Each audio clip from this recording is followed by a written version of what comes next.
we'll look at Jean Klein, and we'll look to see what he says about art. I thought that would be interesting, right? And he talks about art, he talks about music, he talks about poetry.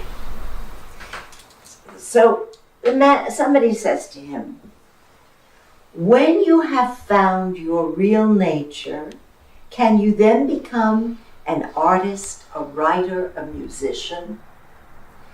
And Jean says, absolutely. But your art is completely different. It is an offering. There is no one to offer. So there is an offering, but there is no me, no ego that offers. So there's an offering without a me. Where does the stimulus to produce come from? Jean, the need to manifest inner beauty in time and space. The need to manifest inner beauty in time and space. But this inner beauty that he's talking about is timeless. And there feels like the need to manifest it in time and space. Well, the person says, we generally believe that art is an expression of ourselves, our feelings, thoughts, emotions, and ideas. Jean says, this is artistic production, but not art. There is good and bad artistic production, but art per se points to our real nature. In true art, that is art which comes from truth, there is no self-expression. So do you know what he means? No. Okay. So what he's saying is that when there is an expression of one's feelings, emotions, ideas, visions, images, that is artistic production. And it can be good, and it can be not so good. However, when there is nothing that's coming from a me, there is no self-expression as a me. There is no me that's expressing itself. What's getting expressed is the timeless in the artist, the wholeness, the true nature, and that is not of the me. He differentiates that as real art, art that comes from reality, true art, art that comes from truth. So let's see what else he says. The man says to him, do you agree then with Wagner when agreeing with Schopenhauer's philosophy said, what music expresses is eternal, infinite, and ideal. It does not express the passion, love, or longing of such and such an individual on such and such an occasion, but passion, love, or longing in itself. And this it presents in that unlimited variety of motivations, which is the exclusive and particular characteristic of music.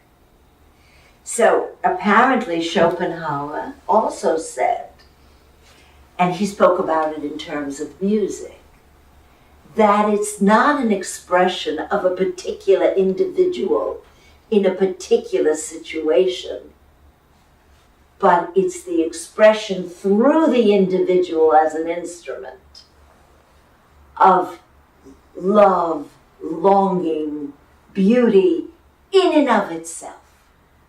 And that's not an expression of a me.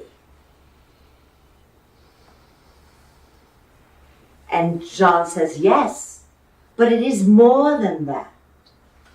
All that is perceived through any of the senses is a vibration.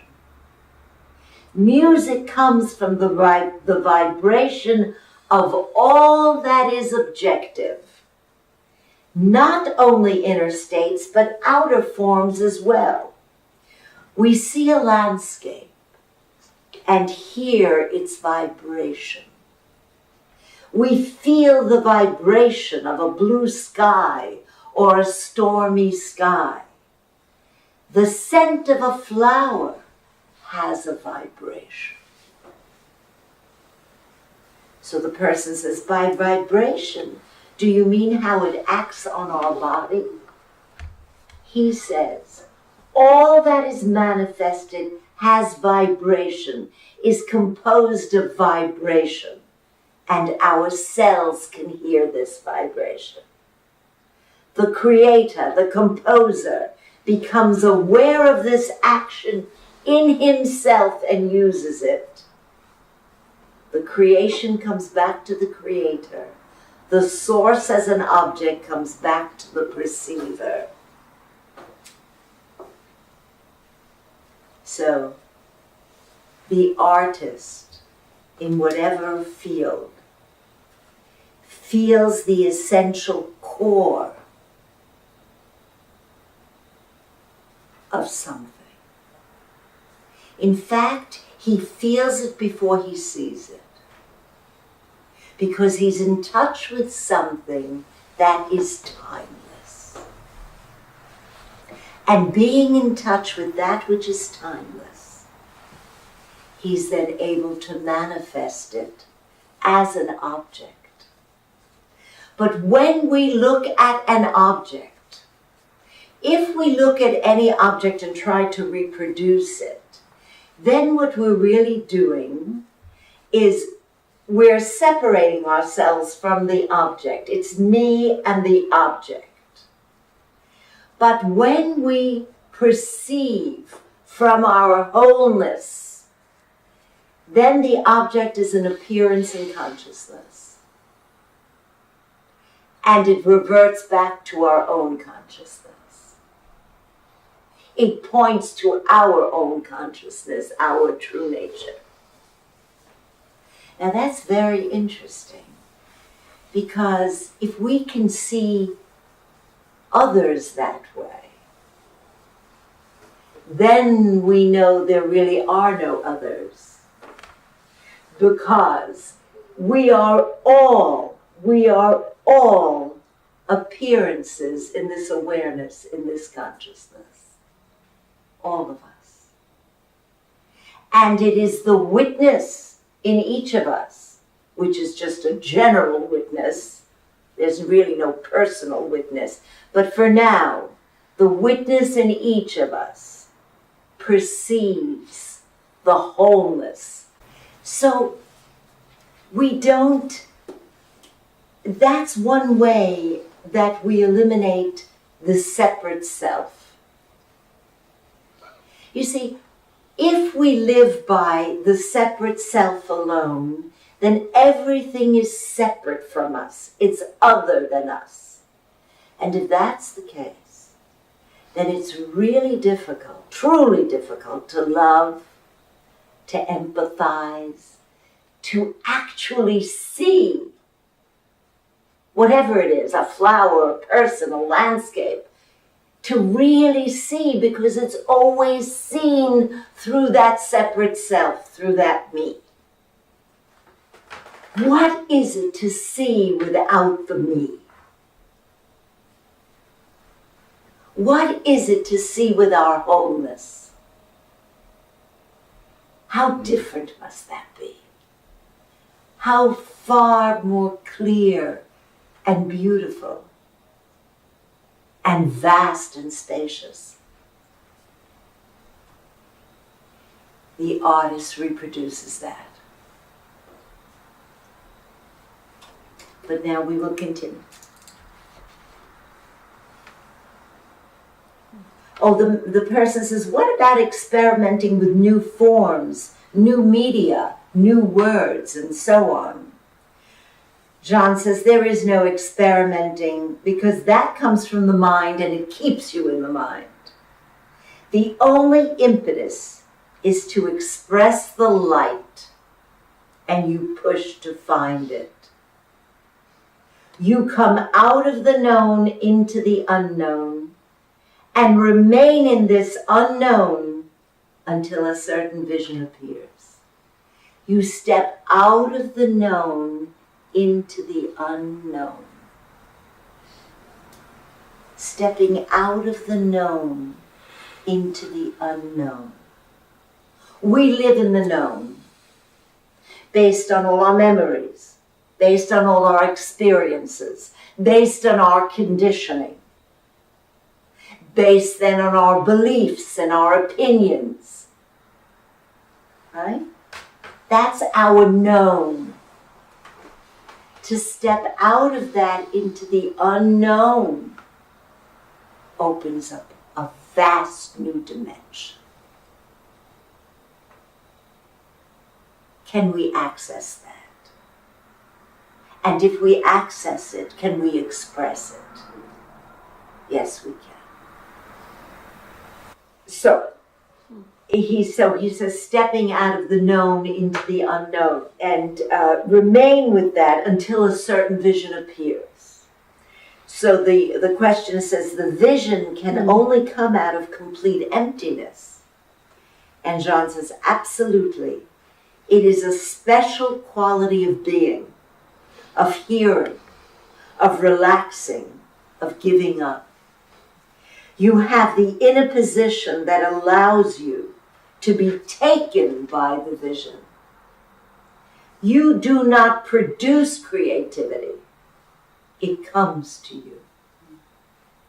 You do not try to be original. That is mind stuff. When you try to be original, your production remains intellectual. So that's right. How can one know that the art that comes from the enlightened mind and that which does not? Jean, you cannot know it. You can only feel it. You feel it, and listen to this. You feel it, and it makes you free. Free from all that you are not. Right? It makes you free from all that you are not. I am not this body. Remember, right? I am not anything that I can see, I cannot be. I'm not this body, I can see the body. So free from the body, free from the mind, free from the thoughts, free from the conditioning, free from all the emotions. It makes you free. It brings you to freedom.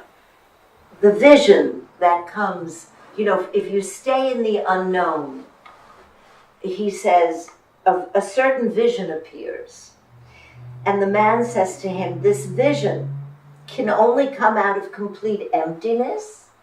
And Jean says, absolutely. The emptiness means emptiness. It is a special quality of being, of hearing, of relaxing, of giving up. Giving up, I don't want anything from this. I'm not expecting anything. I'm not attached to any outcome here. I just let go, I give up. You have the inner position that allows you to be taken by the vision. When there is this emptiness, this giving up, this letting go, this relaxation, you are now really, what he means to say, in a position. In a receptive mode. Absolutely, that's what he's saying. To be taken by the vision. stepping out of the known into the unknown. Allowing yourself to be in the unknown with another person, with a project, with a work of art, with a case of some kind. You need the skill. The physician needs the skill.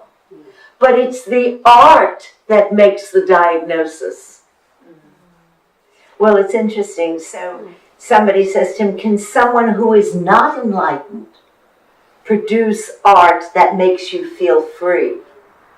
And Jean says, accidentally, yes. Accidentally, I thought he was going to say absolutely. They touch their freedom without knowing it. When once you have touched your freedom, it will solicit you again. He's saying it is pure feeling. In other words, it's pure awareness without an object, like in deep sleep. Pure awareness with no object. We look at this flower in this vase. We look at it, we see it clearly. We close our eyes and we can see the image of it, right? Clearly the image of it. Open the eyes. Now close it without any image. There's still awareness. The awareness that was aware of this representation, this object right here, is the same awareness that's aware of the image of that object.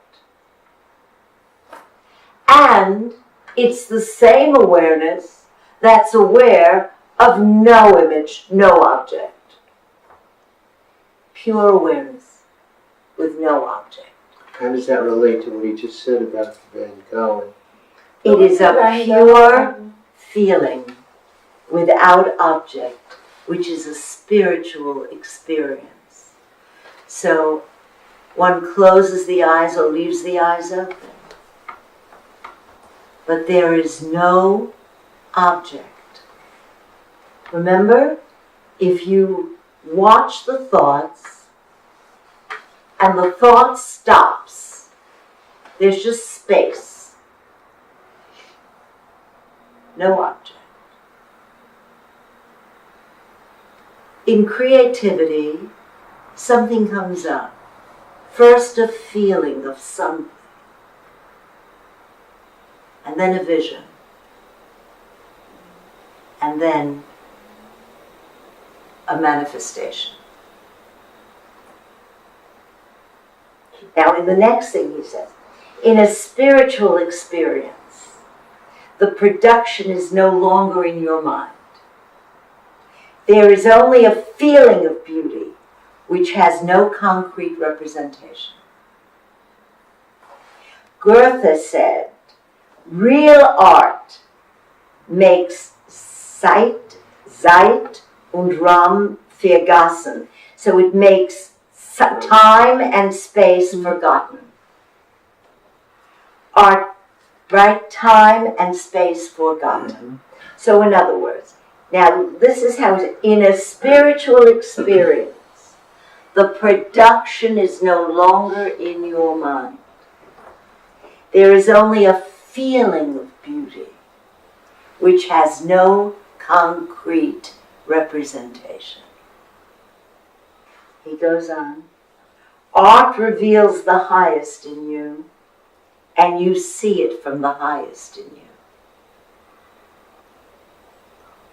So, as somebody who's certainly not an artist and knows very little about it, if we just stay close to the original point here, even if I look at that vase and I attempt to paint those flowers, if I attempt to paint it from my object mode, right?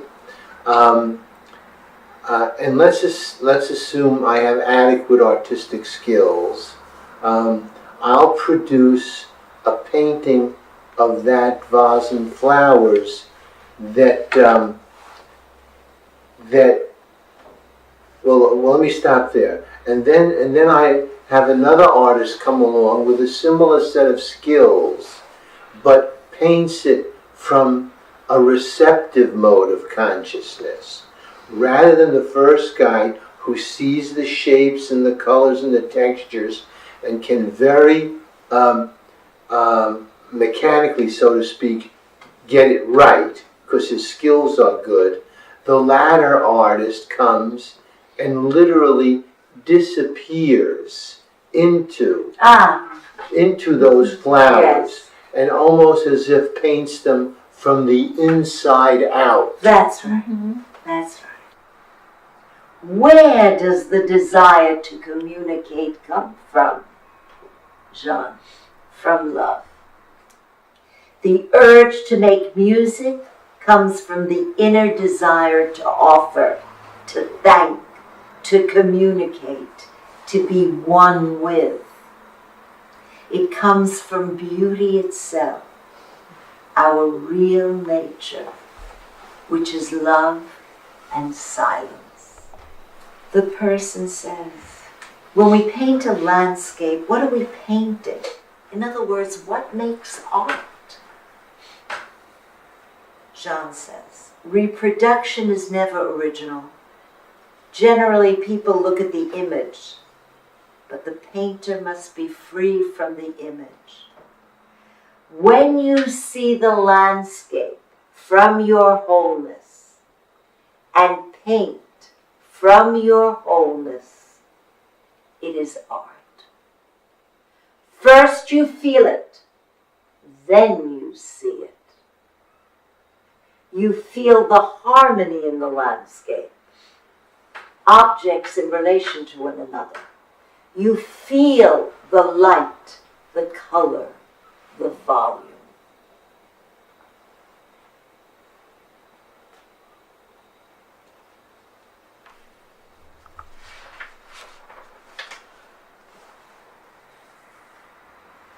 Somebody says to him, is what is aesthetic always ethically acceptable, or can art shock our ethical values? Jean, art is not for shocking. It is for revealing beauty to us.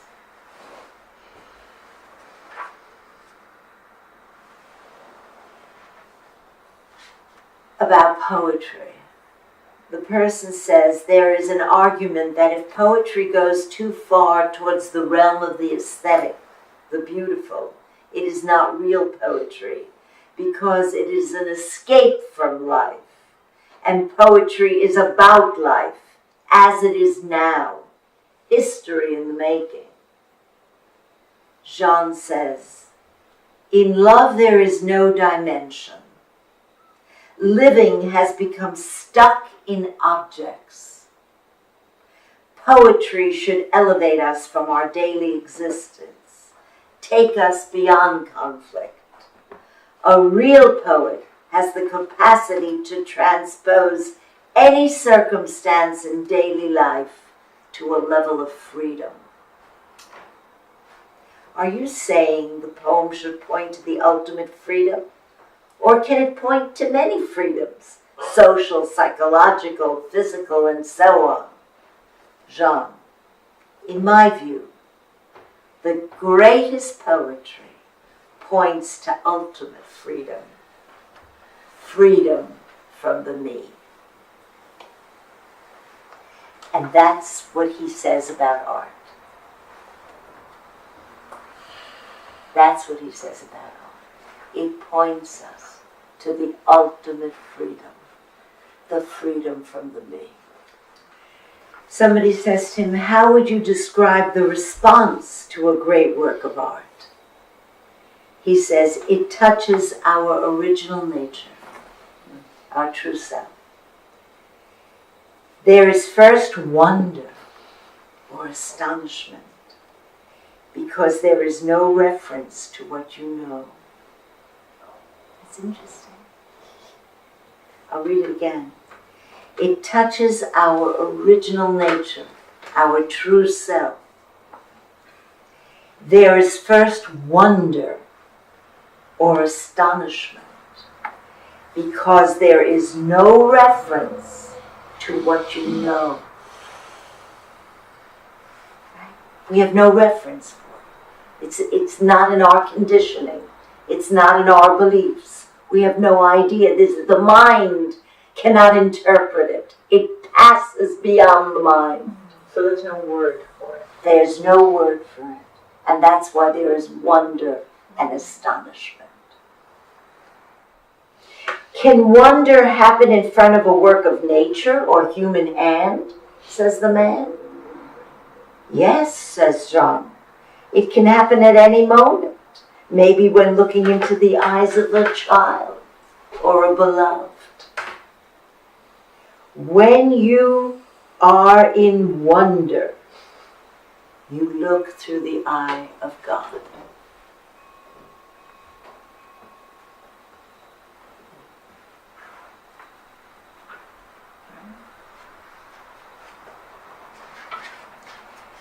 And then he closes with, from silence comes creativity.